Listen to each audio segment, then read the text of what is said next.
Hey, let's talk about toxic positivity. I was born what we call in Swedish en glad liten skit, which translates into a happy little shit. As such, I wake up happy. I see things from a positive, optimistic perspective most of the time, and I easily bounce back. That's just who I am. That seems to be the way I'm screwed on. I have done a lot of damage with people around me by being so damn positive all the time. And reflecting on that in my life, I really regret how I have been dismissing people's vulnerability, how I've been dismissing people who have been scared. They approach me, and the first thing I try to do is to fix them and cheer them up. And I see the damage in that. I see that that is toxic positivity that I've been engaged with. And yeah, I really do regret that. And I know now that the idea of positivity is a very pure one to start out with. In mindfulness intelligence, we learn about how elevated emotions is one of the most important ingredients in finding the power within. So when we combine elevated emotions with clear intentions, we can make really exciting things happen in life. That's the good part. And we learn about how to actually tap into those higher vibration emotions that will help us. So as much as the intention and the draw to positive emotions might be very pure, might be very, very honorable, we have to watch out for the toxicity that can happen if we're not prepared to also stay with the discomfort of people's vulnerability. So when people have approached me, I have dismissed them, because what happens is that if someone approaches me with something that makes them scared, if it's a diagnosis or if it's a project that's stuck or it's something that where they feel very vulnerable about someone not calling them back who they really, really want to have call back. And if I don't meet them where they are and I just go into, oh, don't worry, and problem solving mode, I'm dismissing their vulnerability.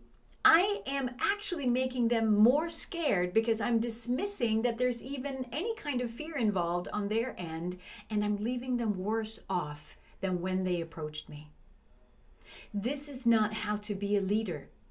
The way that we lead and the way that we are being good friends, good human beings in this world, is that we meet people where they are. And I'm going to give you the one little tool that's going to make all the difference if you are one of those positive bulldozers that I have been in my life. What you need to do when someone approaches you and you feel that discomfort of, oh wow, someone is suffering, I need to fix this, or someone's being vulnerable and I don't want to look at vulnerable stuff, don't fix it. Do this instead. You ask them, how do you feel about that? That's it. How do you feel about that? How do you feel about it? That's all you need to ask. If you ask that, you have created a space for them to feel that their vulnerability has actually been respected. And when they have been respected for who they are and where they are, they can be ready to find solutions, to hear how we can fix this problem. But before they have been respected for where they are and how they feel about it, forget it. You're not going to help them. You're going to be a bully as much as I have been. And that is not a good thing. So Again, I'm not trying to put down positivity. I'm not trying to put down optimism. I think they are incredibly important ingredients of life. In fact, I know they are. But what I am saying is that there is a moment, there is a flip where it actually turns toxic. And that's where I want you to pay attention. And now you're armed with one little question that's going to make all the difference. Because after someone has been able to say how they are feeling about it, and if they say, I'm feeling, frankly, I'm actually feeling scared. I'm feeling worried. I'm feeling, okay, then you have thing number 2 for you. Tell me more. You're just there. Your job is not to fix them. Your job is to be there for them. So you ask, how do you feel about that? If it's appropriate, you say, tell me more. And then either that's enough, it's actually enough to be a human being listening to someone. That can be healing, in other words, fixing enough. It's really hard for us fixers to hear this, but that can be enough.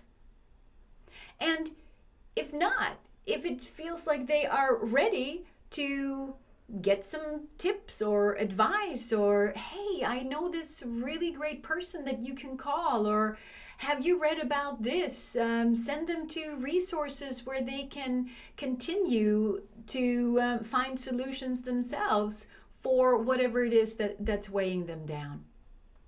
But you can't go there and saying, don't worry, I'm sure it's going to be fine.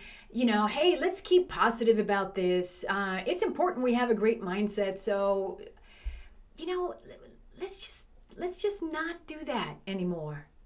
And in that positivity bullying that we do, we can stop ourselves and we can recognize that it's possible that we're not open to hearing other people's vulnerabilities because we have a really hard time looking at our own. So then that becomes an invitation for you to do some of your own house cleaning. But don't bully others in the process. Don't judge yourself in the process. Let's just be here for other people when they need us, and be here for ourselves when we need to have that safe space within. And I hope that's helpful, because God knows I don't like being the one who leaves people worse off than when they found me, and I bet you don't either. So with that, let's just take a breath into this beautiful job we have as humans, and that is to be here for one another. So I hope that's helpful, and I'll see you around. All right. Bye.